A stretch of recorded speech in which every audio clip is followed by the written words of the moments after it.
السلام عليكم ورحمة الله وبركاته دعواتي قيمها بالمسالمتين ملك استود دنود دافيد كجوكتان كسو دواد برنامج كين نولش جلاياشا sidoo kale daawadayaasha qiimaha barnaamijka inta badan waxaan uga hadalnaa jilayaasha markay ku beegantahay dhalashadooda sidaa daraadeed maanta barnaamijkeen waxaan kula fogori doonaa ama ku soo qaadan doonaa Priyanka Chopra maanta dhalashada u dabaaldegayso oo Trisha ay jirsatay 39 sano sidaa daraadeed waxaan ka soo diyaarnay macluumaad kala duwan sidoo kale macluumaadka barnaamijkeen aan ku soo qaadan doonaa waxaa kamid ah Trishadan guulaha ay gaar biladaha ay ku guuleysatay shacbiyadeeda iyo maqaamka Priyanka Chopra waqtiga ay taagan tahay sidoo kale Priyanka Chopra oo ka hadashay wadadii ay guush u soo martay hadii ay jirto cid garab siisay waxa haatan ay hiigsanayso qiimaha badan oo xiddigtan ku saabsan iyo macluumaad kala gedisan ayaan barnaamijka ku soo qaadan doonaa intaan gudaha gelin barnaamijkeena daawadayaasha qiimaha badan marka hore ku soo dhawaada channelkeena fadlan haday tahay markii kugu horeysay soo booqato channelkeena fadlan subscribe noo saar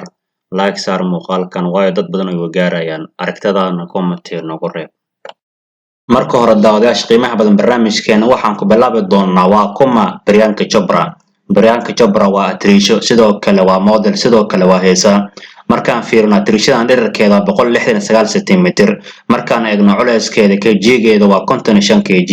markaan eegno indhaha kalarkeeda waa dark brown timaha kalarkeeda waa black markaan eegno Trishadan waqtiga rasmi ay dhalatay gabadhan waxa u diiwaan gashan 18 July 1982 inay dhalatay sida daraadeed maanta waxay u dabaaldegaysaa dhalashadeeda 39aad sidoo kale waxay ku dhalatay dhankaas Jamjir oo ka tirsan India markaan eegno nationality-ga dhalashadeeda Trishadan dhalashadeeda waa Indian ama hindi sidoo kale markaan eegno waxbarashadeeda gabadhan waxbarashadeeda dugsiga sare way dhameysatay laakiin uma suurto galin heerka koowaad ama degree koowaad jaamacadda inay qaadato markaan eegno markii ugu horeysay ay soo gashay fanka Hindiya waxay ku soo caanbaxday film lagu magacaabo Tamizan oo la daa 2002 oo dhankaas Tamil laga leeyahay laakiin Bollywood waxay soo gashay sanadkii 2003 waxay ku soo caanbaxday film lagu magacaabo The Hero Love Story markaan eegno aabaheed waxa lagu magacaabo Priyanka Chopra sidoo kale waa nin physics-ka ku takhasusay sidoo kale markaan fiirno hooyada waxa lagu magacaabo Chopra sidoo kale ayadana waxay ku takhasustay physics-ka markaan aan fiirno daawadayaasha qiimaha badan diinta ay haysato Priyanka Chopra gabadhan diinteeda waa Hindu ama Hinduism sidoo kale markaan fiirno hobbigeeda waxyaabaha ay jeceshahay waxa kamid ah inay haysto sidoo kale waxay jeceshahay inay wax qorto sidoo kale waxay jeceshahay inay akhriso buugaagta kala duwan ay jeceshahay inay akhriso markaan fiirno cunooyinka ay jeceshahay waxa kamid chicken biryani oo dhankaas India laga cuno sidoo kale markaan eegno aktarada ay taageerto waxa kamid ah Shah Rukh Khan sidoo kale waxay taageertaa daraamada markaan eegno tirishooyinka ay taageerto waxa kamid ah Reeqa iyo Sushmita Sen ay taageertaan markaan eegno filimada ay ku jeceshahay waxay jeceshahay filimka ku xarakeena Kajal iyo Shah Rukh Khan waa filimka lagu magacaabo Dilwale Dulhan Jeng sidoo kale waxay jeceshahay filimka Mishashate Groge oo ayada Trisha koowaad ay ka ahayd sidoo kale markaan fiirino daawadayaasha qiimaha badan kalarada ay ugu jeceshahay waa kalarka red ama kalarka guduudka ay jeceshahay sidoo kale daawadayaasha qiimaha badan markaan fiirino xiriirada ay soo sameeyay ama aktarada lagu xantay waxa kamid ah akshay kumar ayaa lagu xantay sidoo kale waxa lagu xantay inuu xiriir hoose dhaxmar Shah Rukh Khan sidoo kale waxa xiriir dhow la soo sameeyay Shahid Kapoor markaan eegno gabadhan waa Marwana la qaba waxay aqal gashay 2018 ayay guursatay waxayna u dhaxdaa daawadayaasha qiimaha badan heesaaga lagu magacaabo Nicky Jonas ay u dhaxdaan markaan fiirino aflaamta lacagta ay hadda ku sameeyay sicirkeeda waxa lagu qiyaas lacag gaaraysa 9 kor ilaa 10 kor ay aflaamta ku sameeyay markaan eegno network-ga ama hantida guud ee Priyanka Chopra haysto waxa lagu qiyaasay lacag gaaraysa 40 milyan oo dollarka Mareykanka markaan aan fiirino ma leedahay balwad hadda daawadayaasha qiimaha badan Priyanka Chopra ma cabta sigaarka jawaabta waxay noqonaysaa sidoo kale ma isticmaashaa waxyaabo alcohol ama qamri ma cabta sidoo kale jawaabta waxay noqonaysaa markaan daawadayaasha qiimaha badan waxaan soo qaadan doonaa guulaha ay ku faantay Priyanka Chopra sidoo kale biladaha ay ku guuleysatay shacbiyadeeda iyo maqaamka ay hadda taagan tahay quruxda heerka ay ka gaartay 30 November sanadkii 2000 waxay ku guuleysatay tartanka quruxda adduunka waxaan loo caleemo saaray sanadka inay tahay gabadha dunida ugu quruxda badan Mrs World ayaa loo caleemo saaray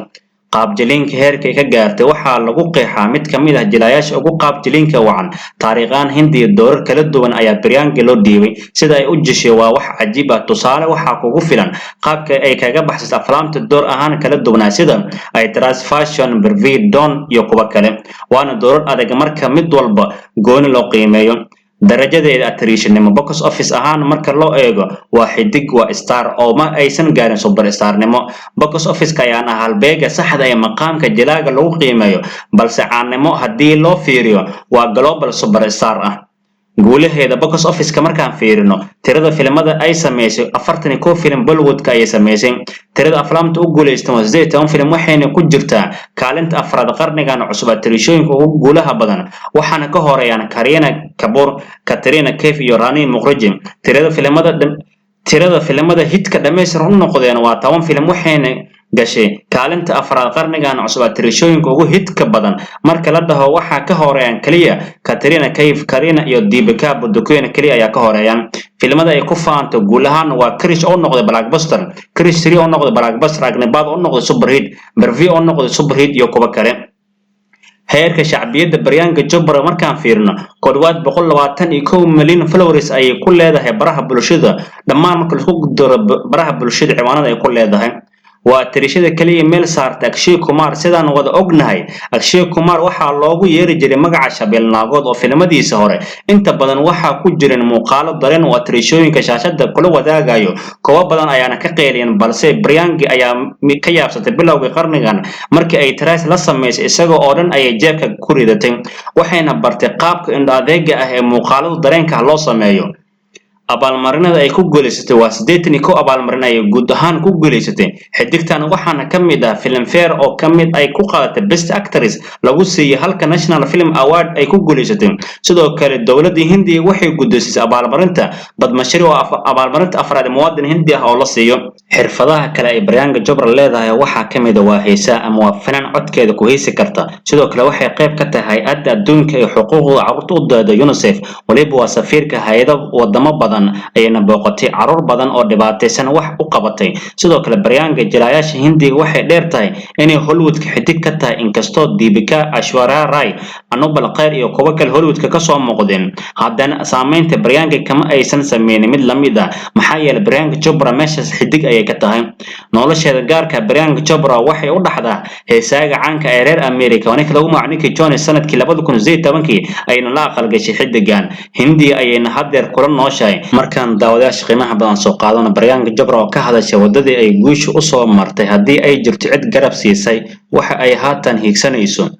atirishada weyn Priyanka Chopra ayaa waxay ka mid tahay shakhsiyaadka fanka heerka sare ka gaaray iyadoo aysan jirin cid garab siisay si kastaba ha ahaatee Priyanka Chopra waxay si gaar ah ugu mahadcelisay taageerayaasha fanka kuwaas oo ay ku sheegtay inay yihiin cidda gaarsiisay booska ay maanta ka joogto shirkadaha Bollywood iyo Hollywood. Priyanka Chopra ayaa iyadoo dhalinyaro ay ku soo biirtay Bollywood waxaan xusid mudan inay ku guuleysatay dareenka taageerayaasha caalamka kuwaas oo qiray inay tahay atirisho tayo u saaxiib ah. si kastaba ha ahaatee Priyanka waxay farta ku fiiqday in guul kasta ay gaarto ay ka mid tahay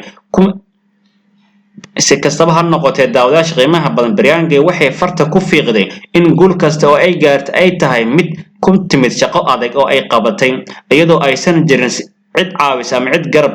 siisay. Priyanka ayaa saxaafadda u sheegtay waxaan fanka soo bilaabay anigoo aan haysan wax garab ah ma jirin cid i taageertay waxaan xitaa soo galooti ku ahaa magaalada Mumbai sidoo kalena shirkadda Bollywood ma jirin cid aan aqoon u lahaa sidaa darteed wixii aan guul gaaray oo dhan ma jirin cid garab igu siisay ama cid igu taageertay. Priyanka Chopra oo wareysi siinaysa CBC channel ayaa tiri jacaylka saameynta leh oo aan ka helay taageerayaasha aflaamta ee adduunka dacladiisa ayaan awoodan i siisay waxayna taageerayaasha i gaarsiiyeen halka aan maanta joogo miyaan maanta ahay wajiga atirisho Bollywoodka xitaa haddii aan ahay midda ma doonayo inaan ku qanacsanaado doorkaas waana waxaan doonayaa inaan dadaalkayga si laba jibaar. Priyanka waxay daaha ka qaaday in wixii intaas ka dambeeyay aysan dib u eegin jidkii ay soo martay isla markaana kaliya ay doonayso inay guulo hor leh ay gaarto.